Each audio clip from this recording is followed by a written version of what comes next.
Le cinéma et la télévision sont bien plus que de simples sources de divertissement, ils agissent comme des outils importants d'influence culturelle et sociale. Tout au long de l'histoire, CS médias ont été utilisés pour façonner des opinions et introduire des idéologies, souvent de manière subtile, sans que nous nous rendions compte que ces discours sont implantés dans nos esprits, nous faisant croire que c'est la vérité et que nous devrions les suivre.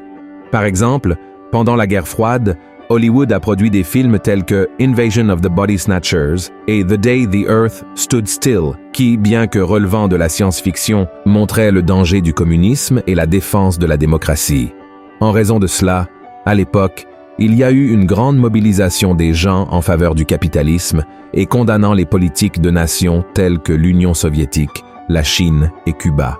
Nous savons combien le communisme est mauvais et dans ce cas, le cinéma a été utilisé pour induire les gens à le percevoir ainsi. Toute cette stratégie provient d'un outil de la théorie de la communication appelé agenda setting, qui montre la capacité des médias à influencer l'opinion publique en choisissant le type d'histoire que la télévision, la radio, le cinéma et Internet vont présenter. Cela façonne l'esprit des gens et interfère dans ce qu'ils considèrent comme important ou digne de réflexion et de discussion. Cela ne signifie pas que les médias peuvent dire aux gens quoi penser, mais plutôt sur quoi penser. Autrement dit, un mensonge bien raconté peut devenir vérité, et une vérité souvent combattue peut se transformer en mensonge. En la lettre aux Philippiens, chapitre 4, la Bible enseigne que nous, chrétiens, devons penser à tout ce qui est vrai, juste, pur, aimable et de bonne réputation. Et ce principe doit être pris en compte dans tout ce que nous faisons dans nos vies, y compris dans les contenus que nous regardons au cinéma, à la télévision et sur Internet, car ils peuvent effectivement influencer nos croyances et nos valeurs. Face à cela, dans la vidéo d'aujourd'hui, je vais vous présenter 4 films chrétiens que la télévision publique ne diffuserait jamais, mais que vous devez regarder. Je dis « ne diffuserait jamais », car il y a une forte résistance de la part de ceux qui dirigent ces médias à aborder des contenus chrétiens. Cela se produit parce que la télévision veut diffuser uniquement les messages qui l'intéressent et donc, elle évite les contenus qui véhiculent des valeurs conservatrices. Dans une société qui perd sa boussole morale et spirituelle, les films qui reflètent les valeurs de la Bible peuvent être perçus comme dépassés. De plus, ces moyens de communication cherchent à augmenter leur audience pour gagner plus d'argent avec la publicité. C'est pourquoi ils choisissent des contenus facilement acceptables qui répondent aux désirs mondains de l'être humain, tels que l'érotisme, la débauche, le féminisme, l'occultisme, et ainsi de suite. Face à cela, il est très important que le chrétien cherche des alternatives qui aient une vision alignée sur les valeurs de Jésus. Mais avant de commencer, je voudrais vous demander de vous abonner à ma chaîne. Il vous suffit de cliquer sur le bouton s'abonner qui se trouve en bas de la vidéo, puis d'activer la cloche de notification pour recevoir sur votre téléphone les prochaines vidéos que je publierai. D'accord? Alors commençons! Le premier film, Nefarious. Nefarious est un film d'horreur chrétien indépendant sorti en octobre 2023, basé sur un livre de 2016 de Steve Dees. SE's producteurs sont connus pour le film chrétien « Dieu n'est pas mort ». Le film Nefarious raconte l'histoire du psychiatre James Martin, qui doit évaluer le tueur en série Edward, condamné à mort et prétendant être possédé par un démon nommé Nefarious. Les chemins des deux hommes se croisent le jour de l'exécution du meurtrier car il doit passer par une consultation psychiatrique pour s'assurer qu'il était conscient lorsqu'il commettait ses crimes. Il se trouve que l'ancien médecin du tueur en série s'était suicidé. C'est pourquoi James a été appelé. Ce nouveau psychiatre pense qu'il s'agit simplement d'une autre évaluation ordinaire. Mais il est surpris quand Edward prétend être en réalité une entité satanique déguisée dans le corps de l'homme. Maintenant, le médecin doit découvrir la vérité derrière l'affaire.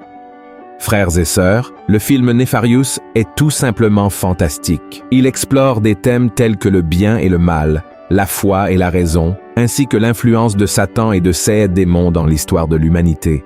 Depuis la création du monde jusqu'à nos jours, il sert d'avertissement à tous sur la puissance destructrice d'une force spirituelle malveillante.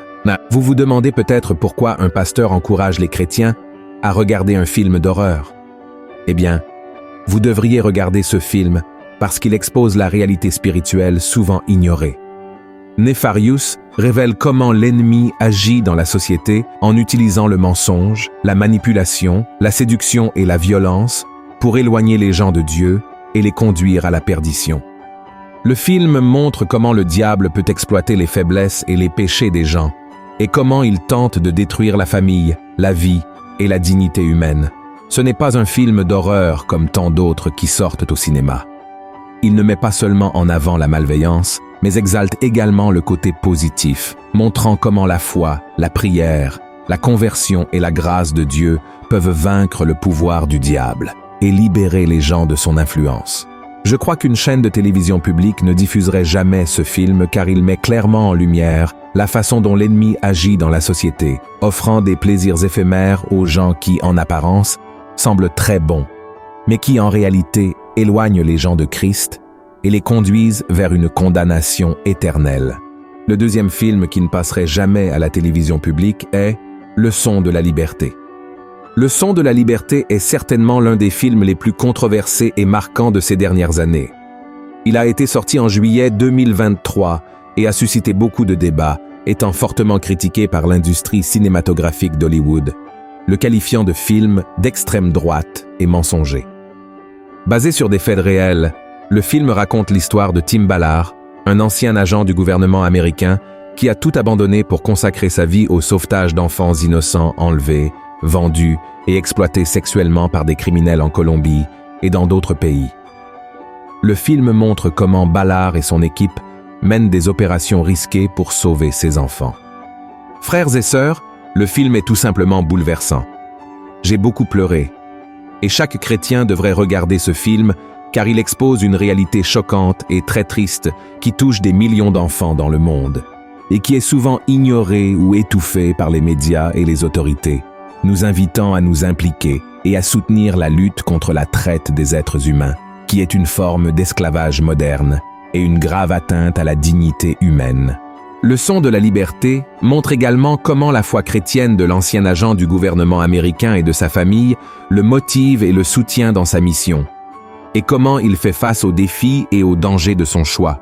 Je crois que la télévision publique aura du mal à diffuser Le Son de la liberté, car les messages que ce film transmet peuvent déplaire à ceux qui ont le pouvoir de décider ce que la société doit ou ne doit pas savoir.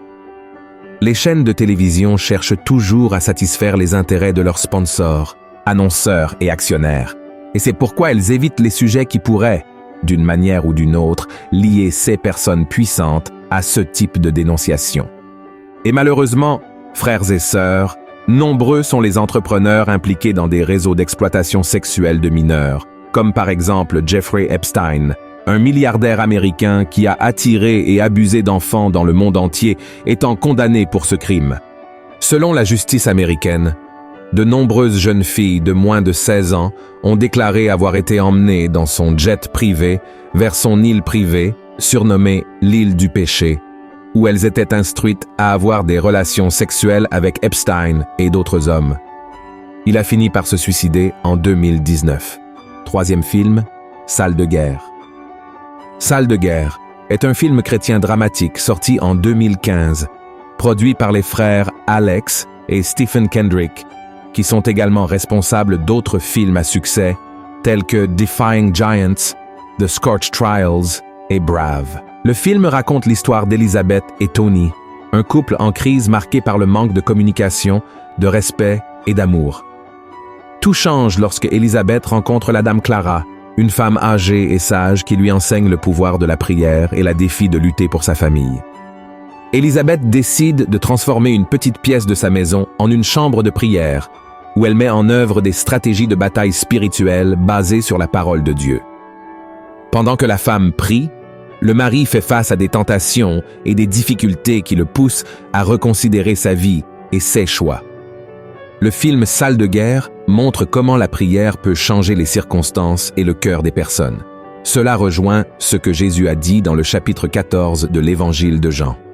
Voyons ce qui est écrit. « Et tout ce que vous demanderez en mon nom, je le ferai, afin que le Père soit glorifié dans le Fils.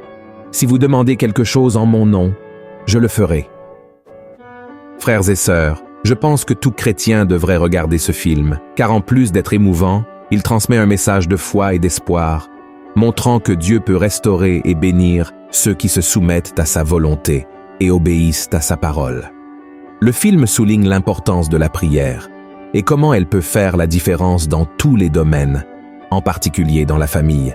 Il nous enseigne également que prier n'est pas ennuyeux ni épuisant, mais une merveilleuse façon de se connecter avec Dieu et d'aligner notre volonté avec la sienne.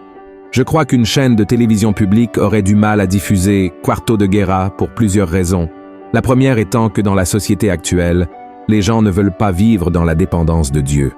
Le monde veut vous faire croire que vous pouvez et méritez toute chose et que la réalisation de vos rêves dépend uniquement de vous.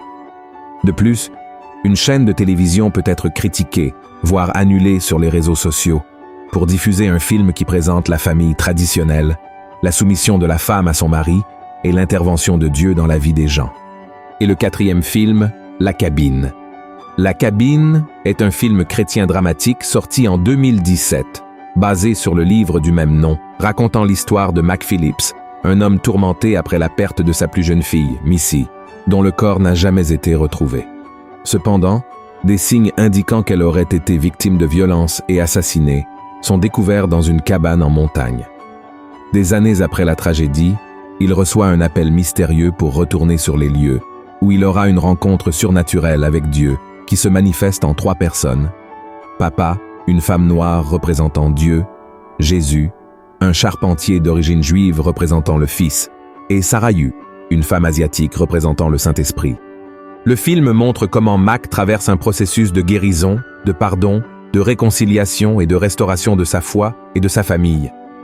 Dans le film La Cabine, nous voyons Dieu non pas comme un être souverain assis sur un